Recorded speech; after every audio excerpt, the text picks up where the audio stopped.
कहलगांव से अगर हैं तो मेरा चैनल को लाइक सब्सक्राइब, कहलगांव भागलपुर से हैं तो चैनल को लाइक सब्सक्राइब ज़रूर कीजिएगा प्लीज़।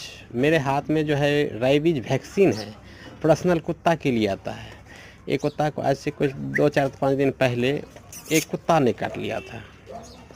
ये वैक्सीन 1 ml का आता है और 1 ml लगाएंगे, और एक कुत्ता दूसरे आदमी को भी काटेगा तो बिख नहीं लगेगा। मेरा चैनल को सब्सक्राइब कीजिए, लाइक कीजिए। कहलगांव वाले के लिए तो और कुछ नहीं बोलेंगे।